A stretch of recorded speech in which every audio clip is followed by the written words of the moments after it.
Devotion time. So, the subject that the Spirit is having me pause to walk through is, would the sins of a father visit the children?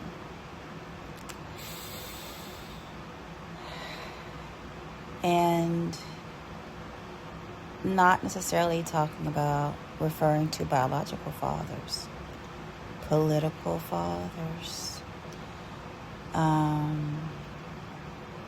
governmental fathers, military fathers, spiritual fathers, religious fathers.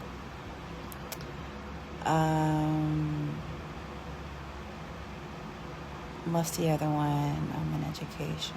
I don't know. How to word it?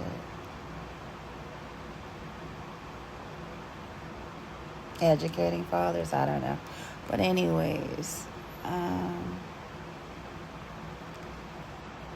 because my devotions aren't going to all be cherries.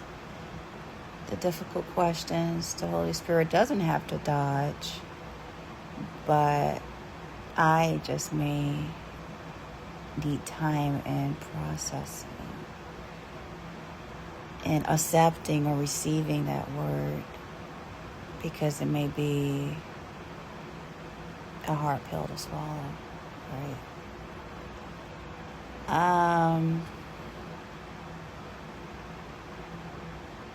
The laws of the Lord. What does that mean? The laws of the Lord. The moral laws, maybe?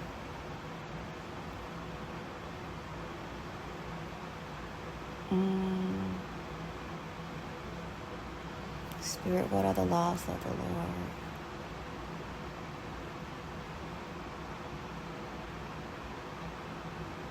I know when we reap what we sow.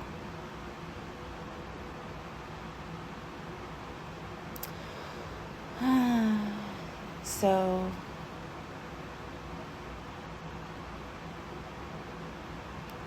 should the children suffer because of what the fathers have done?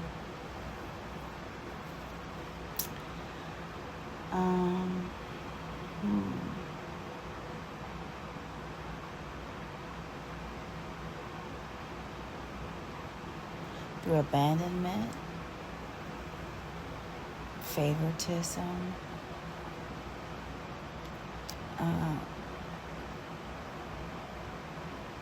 abuse.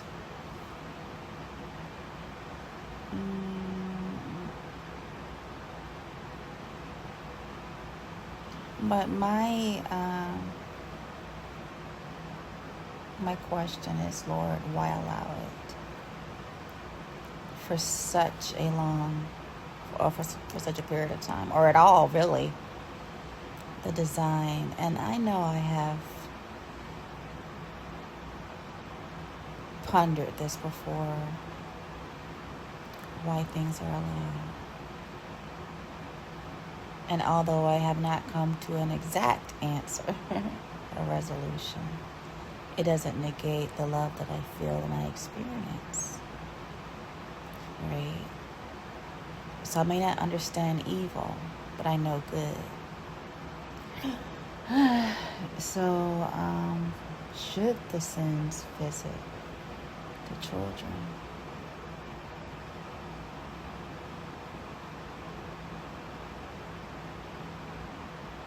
If they're indoctrinated,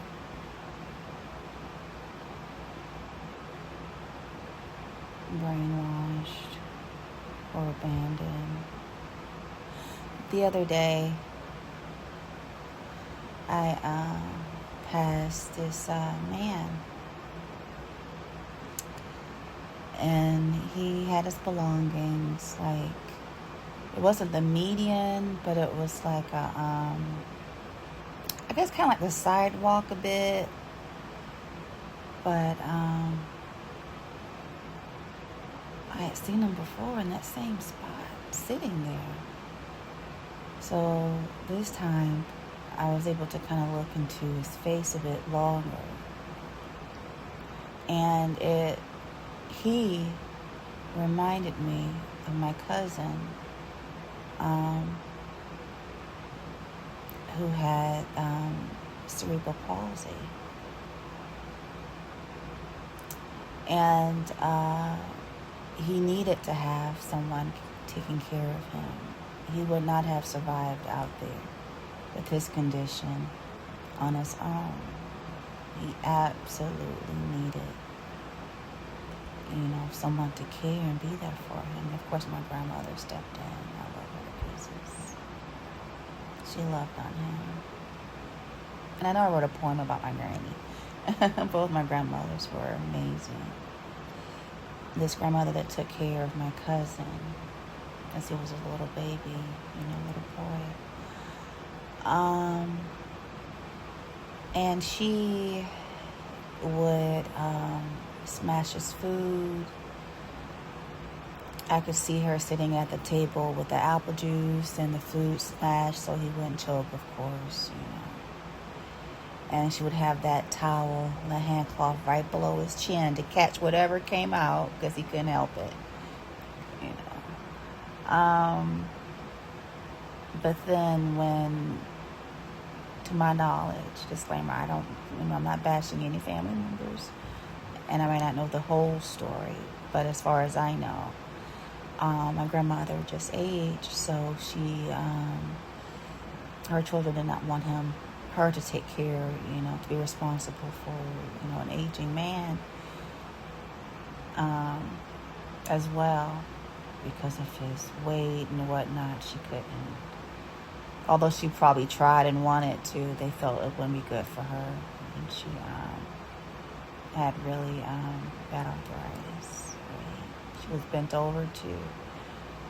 But I know she loved him. I believe she would have continued to do it. Bent over, pain, whatever, she would have worked through it if they allowed her to. She would have never given him up. Because to my knowledge, as I was about to say, but I detoured a bit to not sound like I was bashing or judging, I believe towards the end of his life, he was in a nursing facility. And he was on tubes and whatnot because, of course, I won't say of course, the staff would not smash and, sit there and feed him like my granny would. It wasn't the same. So it was a caring facility, and I'm sure people, love their jobs, bring it, But as far as what they're allowed to do with each patient, I don't think unless he had his own personal maybe caregiver within that facility. But as far as I know, he was just on a tube on some type of liquid because he wasn't going to get that type of the same level, the same time, allotted to him that my grandmother could invest in him or spend with him. So that being said, back to the man that I saw sitting on the sidewalk, I'm like, man, he reminds me of my cousin. He was just there, and I'm like, Lord. It's out in the open, so I know everyone sees this, enforcement and everything. They have to drive by and see this every day. And this is not an isolated case. This is just one of the most recent ones where I thought, dang, Lord. The fathers of our nation. Let me actually back up a bit. I have pondered this, and I guess the Spirit is bringing it forward to me because I didn't know what to do with it. I must have just boxed it away somewhere, and now I'm unpacking.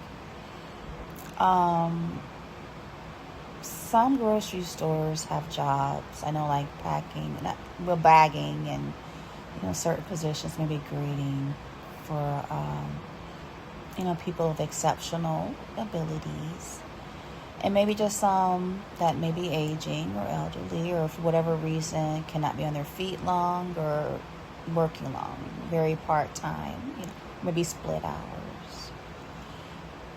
But as in general, I don't find many positions where someone with a certain capacity can work or is accommodated, except for those few.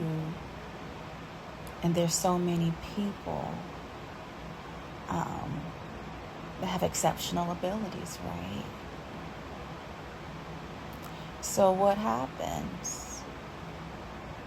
Because there isn't housing, I keep seeing more and more on the street.